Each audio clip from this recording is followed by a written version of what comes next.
সরকার পদত্যাগের এক দফা দাবি ঘোষণা করেছে বৈষম্য বিরোধী ছাত্র আন্দোলন। শনিবার ঢাকায় কেন্দ্রীয় শহীদ মিনারে আয়োজিত বিক্ষোভ সমাবেশ থেকে দাবি আদায়ে অসহযোগ আন্দোলনের ডাক দিয়েছে তারা। সমাবেশে সব বিশ্ববিদ্যালয় ও আবাসিক হল খুলে দিতে ২৪ ঘন্টার আলটিমেটাম দেয় শিক্ষার্থীরা।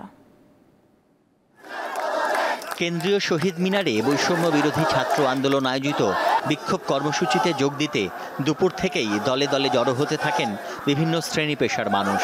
দুপুর ৩টার আগেই লোকারণ্য কেন্দ্রীয় শহীদ মিনার এলাকায়। জনস্রোত ছড়িয়ে পড়ে আশেপাশের সড়কেও। শিক্ষার্থীদের পাশাপাশি অভিভাবক ও অনেক শ্রেণী পেশার মানুষও এতে অংশ নেন। বর্তমান সরকার ও আইনশৃঙ্খলা বাহিনীর কর্মকাণ্ডে ক্ষোভ জানান তারা। আমরা সরকার পতন চাই, আমাদের এতগুলো স্টুডেন্টদের যেভাবে গণহত্যা করা হয়েছে সেটা আমরা প্রতিবাদ চাই। ইতিহাসে সর্বোচ্চ হত্যাকাণ্ড হয়েছে, এর চেয়ে বেশি হত্যাকাণ্ড কখনই হয় নাই। এখন বিচারের দায়িত্ব আমরাই হাতে নিয়ে নিয়েছি।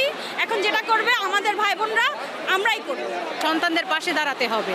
আসলে এই চাওয়া শুধু সন্তানদের নয়, সকল মা, সকল অভিভাবক, সমগ্র দেশবাসীর চাওয়া। বিকেল 5:30টার দিকে শহীদ মিনারে সমবেত ছাত্র জনতার উদ্দেশ্যে বক্তব্য দেন বৈষম্য বিরোধী ছাত্র আন্দোলনের সমন্বয়ক নাহিদ ইসলাম। প্রধানমন্ত্রী শেখ হাসিনা এবং তার মন্ত্রিসভাকে পদত্যাগ করতে হবে। পরে সম্মিলিত মোর্চা গঠন করে দেশের রূপরেখা ঘোষণা করা হবে। ইতিহাস বলছে ছাত্র নাগরিককে এখন দায়িত্ব নিতে হবে। সর্বোত্তক অসহযোগ আন্দোলন চলবে। এই পুলিশ সরকারকে আমরা কোনোভাবে সমর্থন দিব না, কোনোভাবে কোঅপারেট করব না। পরে সর্বাত্মক অসহযোগ আন্দোলন কর্মসূচির বিস্তারিত তুলে ধরেন আরেক সমন্বয়ক আসিফ মাহমুদ। বাংলাদেশের কোন নাগরিক কোন ধরনের ট্যাক্স বা খাজনা দেবে না। আজ থেকে কোন ধরনের ইউটিলিটি বিল আর পরিশোধ করা হবে না। সরকারি বেসরকারি প্রতিষ্ঠান, অফিস, কলকারখানা, আদালত বন্ধ থাকবে। আপনারা কেউ অফিসে যাবেন না, তবে মাস শেষে বেতন নিতে যাবেন।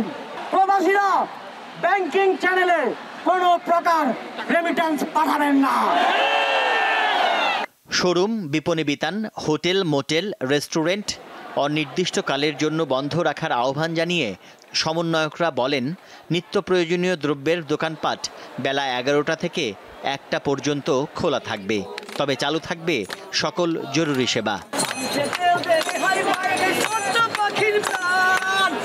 তানভীর খন্দকার, দীপ্ত সংবাদ, ঢাকা।